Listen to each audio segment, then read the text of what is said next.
Hi നമസ്കാരം. കേരളത്തിൽ മഴ വളരെ ശക്തമായിക്കൊണ്ടിരിക്കുകയാണ്. അതിൻ്റെ ഭാഗമായി സുരക്ഷ ഉറപ്പാക്കാനായിട്ട് കേരള ഗവൺമെൻറ് വിദ്യാഭ്യാസ സ്ഥാപനങ്ങളെല്ലാം മുടക്ക് കൊടുത്തിരിക്കുകയാണ്. 2 ദിവസമായി മുടക്കായിരുന്നു. അപ്പോൾ നമ്മൾ ഭയന്ന് ജീവിക്കുകയാണ്. മഴ കൂടുന്തോറും മലയോര പ്രദേശങ്ങളിലുള്ളവരും അതുപോലെ തന്നെ വെള്ളം കയറുന്ന പ്രദേശത്തുള്ളവരും എല്ലാവരും ഭയന്നുകൊണ്ടാണ് ജീവിക്കുന്നത്.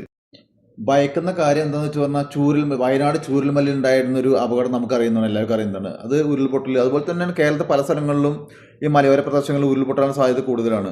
അപ്പോൾ വളരെ പേടിച്ചാണ് ആൾക്കാർ ജീവിക്കുന്നത്. മഴ ശക്തമാകും തോറും പേടിയാണ് ആൾക്കാർക്ക്. അപ്പോൾ അതിനിടയിലാണ് ഇടുക്കി ജില്ലയിൽ ഉപ്പുതറയിൽ കുറച്ച് യുവാക്കൾ ചെയ്ത ഒരു പ്രകടനം നമുക്ക് കാണാം.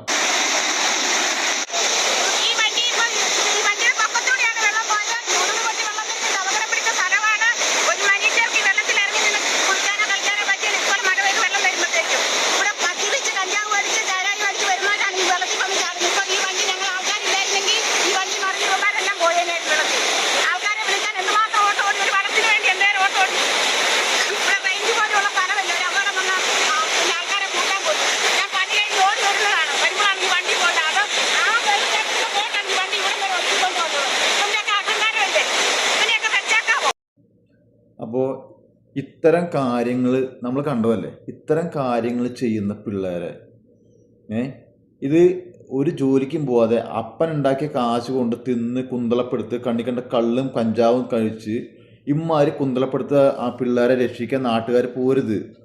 ഞാൻ പറഞ്ഞാൽ അവരുടെ നാട്ടുകാർ ഭംഗിയായിട്ട് കൈകാര്യം ചെയ്യണം. ആ കൈകാര്യം ചെയ്യൽ പിന്നെ അവർ ചെയ്യാൻ പാടില്ല ഇത്തരം കാര്യങ്ങൾ. എന്താ വെച്ച് പറഞ്ഞാൽ ഇങ്ങനെ ഒരു അപകടം ഉണ്ടാകുമ്പോൾ ആ ചേച്ചി പറയുന്നുണ്ട്, കണ്ട കള്ളും കഞ്ചാവും കുടിച്ച് പറഞ്ഞത് കേൾക്കാതെ പുഴയിലോട്ട് ഓഫ് റോഡ് റൈഡ് എന്ന് പറഞ്ഞ് ഇറങ്ങിയതാണ്. അപ്പോൾ അപ്പന്മാരുണ്ടാക്കിയ കാശുമാർക്ക് എങ്ങനെ എന്ത് ചെയ്യണം എന്നറിയാതെ കഴപ്പെടുക്കുന്ന കുറേ മറ്റവന്മാരുണ്ട്. അപ്പോൾ അവന്മാരെ പറഞ്ഞ് നമ്മൾ രക്ഷിക്കല്ലേ വേണ്ടത്, നല്ലോണം കൈകാര്യം ചെയ്യണം. കൈകാര്യം ചെയ്ത് പിന്നെ അടുത്ത പ്രാവശ്യങ്ങൾ ചെയ്യാൻ പാടില്ല ഇത്തരത്തെ എണ്ടികൾ. അപ്പം നാട്ടുകാർക്കും വീട്ടുകാർക്കും ഇങ്ങനത്തെ കുറേ എണ്ണം ഉണ്ടാവും എല്ലായിടത്തും. അപ്പം നമ്മൾ ഇത്തരം ചാൻസ് മിസ്സാക്കരുത്, കൊടുക്കണം. ഇവരെ എന്തിനാ സഹായിക്കുന്നത് നമ്മൾ?